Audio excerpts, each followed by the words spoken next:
2027 के चुनाव से पहले योगी सरकार चौतरफा संकट पे घिरी नजर आ रही है। धर्म के मोर्चे पर 10 दिन से जारी शंकराचार्य अविमुक्तेश्वरानंद का जो धरना है वो सरकार की मुश्किलों को बढ़ा रहा है। दूसरी तरफ जाति के मोर्चे पर ब्राह्मण समुदाय से आने वाले बरेली के निलंबित सिटी मजिस्ट्रेट अलंकार अग्निहोत्री ने प्रशासन और सरकार के खिलाफ मोर्चा खोल दिया है।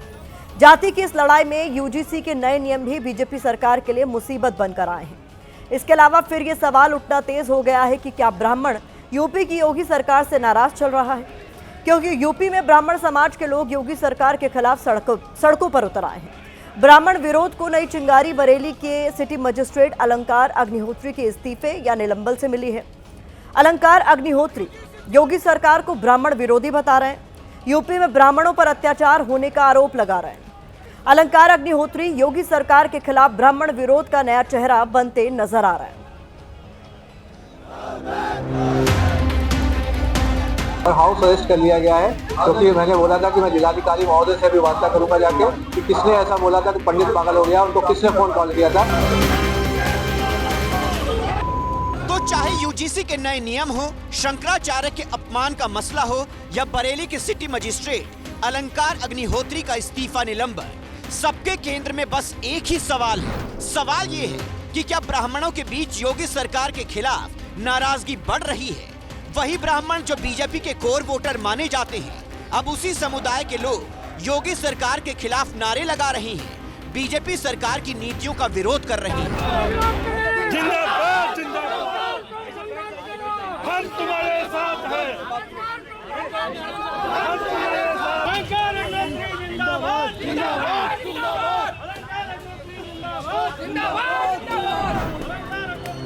इस ब्राह्मण विरोध का नया चेहरा अलंकार अग्निहोत्री बने हैं, जिन्होंने सोमवार को यूजीसी के नए नियम और शंकराचार्य के अपमान पर बरेली सिटी मजिस्ट्रेट के पद से इस्तीफा दिया।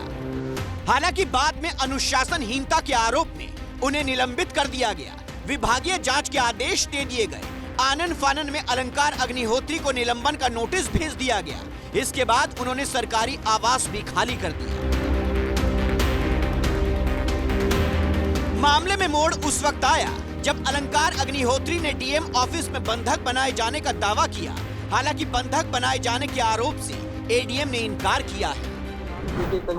एक तरीके से हाउस अरेस्ट कर लिया गया है। अभी सूचना मिली है, बाहर ना निकलने दे रहे हैं, ना किसी को अंदर आने दे रहे हैं, किसी को अंदर भी नहीं आने दे रहे हैं और हाउस अरेस्ट कर लिया गया है क्योंकि मैंने बोला था कि मैं जिलाधिकारी महोदय से भी वार्ता करूंगा जाके कि किसने ऐसा बोला था कि पंडित पागल हो गया, उनको किसने फोन कॉल किया था। आप देख रहे हैं कि किस तरीके से लोकतांत्रिक व्यवस्था में मुझे बाहर भी नहीं निकलने दिया जा रहा है। ऐसी कोई बात नहीं है, मतलब कोई बंधक बनाने जैसी कोई बात हुई ही नहीं थी। बेसिकली वो खुद में गए थे सबसे मिलने के लिए, अलंकार अग्निहोत्री जी जो यहाँ पर सिटी मजिस्ट्रेट हैं, मतलब बातचीत के लिए वो खुद ही गए थे और बात कर के वो चले आए। जानकारी के मुताबिक मंगलवार की सुबह डीएम ने अलंकार अग्निहोत्री को मिलने के लिए बुलाया। हालांकि डीएम के बजाय एडीएम से उनकी वार्ता हुई, लेकिन बात नहीं बनी। इसके बाद वो समर्थकों के साथ डीएम ऑफिस के बाहर धरने पर बैठ गए। डीएम ऑफिस के बाहर जमकर नारेबाजी हुई।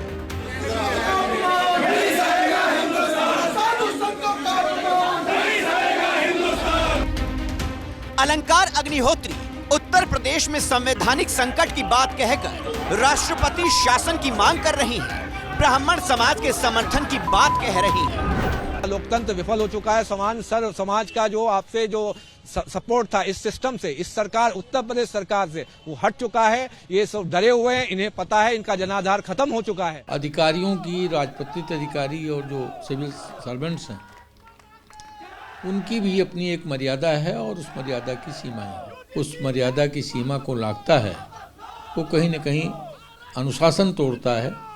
और मुझे लगता है कि सरकार ने जो जांच बैठाया है उसके बाद चीज़ें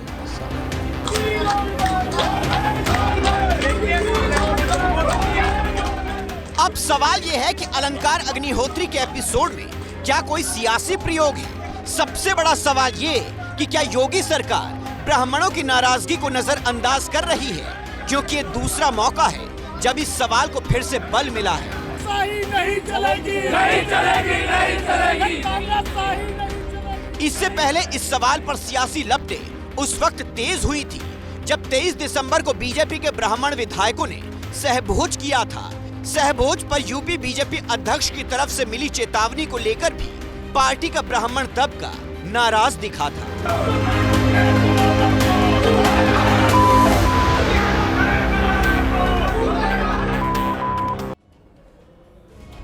अब इस मामले में एक और नया ट्विस्ट आ गया है। धर्म जाति की इस लड़ाई में यूपी की अफसरशाही भी बट गई है। अफसरशाही के बीच ब्राह्मण वर्सेस क्षत्रिय वाला एक नया मोर्चा खुल गया है। अलंकार अग्निहोत्री ने योगी सरकार से नाराजगी को लेकर पद छोड़ा था, बाद में उनका निलंबन हो गया। अब अयोध्या में जीएसटी के डिप्टी कमिश्नर प्रशांत कुमार सिंह ने सीएम योगी के समर्थन में पद से इस्तीफा दे दिया है। प्रशांत कुमार सिंह ने कहा है कि शंकराचार्य ने सीएम योगी के खिलाफ अभद्र टिप्पणी की थी, वो इससे आहत हुए हैं और अपमान बर्दाश्त नहीं कर पाने की वजह से इस्तीफा दे रहे हैं। प्रशांत कुमार सिंह ने इस्तीफा देने के बाद पत्नी को फोन किया। पत्नी से बात करते हुए वो भावुक हो गए। रोते हुए पत्नी को कहा कि सीएम योगी के समर्थन में इस्तीफा दे दिया। जिसका नमक खाते हैं उसका आदर करना चाहिए। हेलो, हाँ मैंने इस्तीफा दे दिया है। हाँ मुझे बर्दाश्त नहीं हुआ, मुझे बर्दाश्त नहीं हुआ।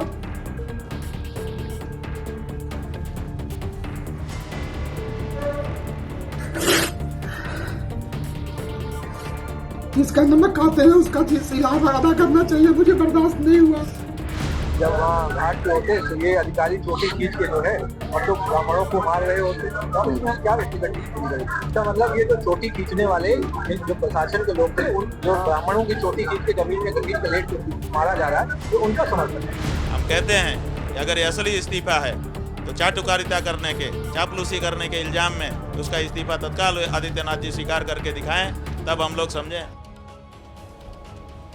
प्रशांत कुमार सिंह के इस्तीफे से फिर ये सवाल उठ रहा है कि क्या ये इस्तीफा भी किसी सियासी प्रयोग का हिस्सा है, क्योंकि जब अलंकार अग्निहोत्री ने इस्तीफा दिया था तब ये अटकलें लग रही थी कि वो समाजवादी पार्टी में शामिल होंगे।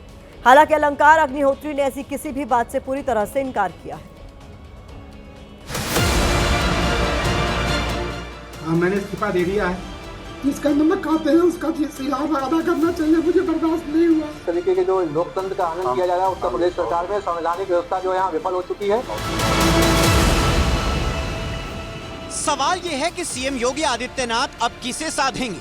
वो ब्राह्मण वर्सेस क्षत्रिय की इस लड़ाई को कैसे सुलझाएंगे? क्योंकि सीएम योगी या बीजेपी दोनों के लिए ये दोनों समुदाय जरूरी भी है और मजबूरी भी। उत्तर प्रदेश में ब्राह्मण 8 से 10% है, राजपूत 5 से 6% है।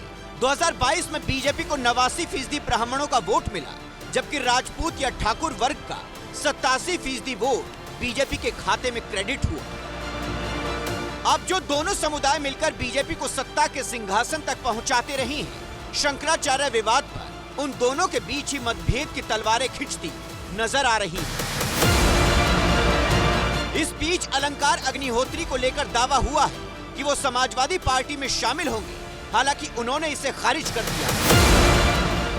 जिनके पास अकूट संपत्ति होती है और वो सरकारी नौकरी छोड़ के किसी बहाने से और वो फिर उस मैदान में हीरो की तरह अपने को पेश करके प्रस्तुत होना चाहते हैं। रिजाइन देते ही आप माता प्रसाद पांडे के संपर्क में हो गए। कल आप अखिलेश यादव जी से मिलेंगे। ये क्या है? राजनीति न करने जा रहे हैं? नहीं, सोशल मीडिया में तो आप खुद भी चला सकते हैं ना, उस पर क्या करूं? गौर करने वाली बात यह है कि सीएम योगी बटेंगे तो कटेंगे का नारा देते हैं, हिंदुओं को जाति में ना बंटने का संदेश देते हैं, लेकिन मौजूदा स्थिति ये है कि वो अपने वोट बैंक को जातियों में बंटने से नहीं रोक पा रहे हैं। उधर विपक्ष आरोप लगा रहा है कि सरकार ने लोगों को बांटने का काम किया है। तो अब इन्होंने यूजीसी लाकर अब हिंदुओं को ही बांटने का काम किया है। जो हिंदू वाली सरकार बनती थी, बटोगे तो कटोगे, अच्छे दिन आने वाले हैं, ये करके पूरी तरीके से समाज को बांटने का काम कर रहे हैं। पर समाज समझ चुका है अब कोई बटेगा नहीं। परिवारवादी और जातिवादी ताकतें फिर से सिर उठा करके अव्यवस्था पैदा करने का प्रयास करेंगे, क्योंकि उनके आका भी उनको पीछे से धकेलते होंगे कि वे पैसा लिए हो तो कुछ तो उपद्रव करो। तो 27 के रण से पहले यूपी की सियासी लड़ाई पूरी तरह से जाति धर्म के पिच पर शिफ्ट होती हुई नजर आ रही है। जो लोग विरोध कर रहे हैं वो anti OBC, anti Dalit, anti minority, anti EBS EWS हैं। सवाल वही है कि जाति धर्म के इस चक्रव्यूह से सीएम योगी आखिर बाहर कैसे निकलेंगे।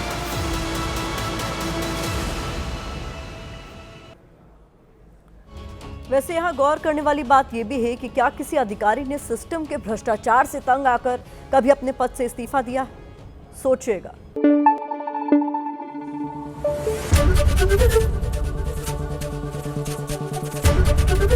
ABP न्यूज आपको रखे आगे।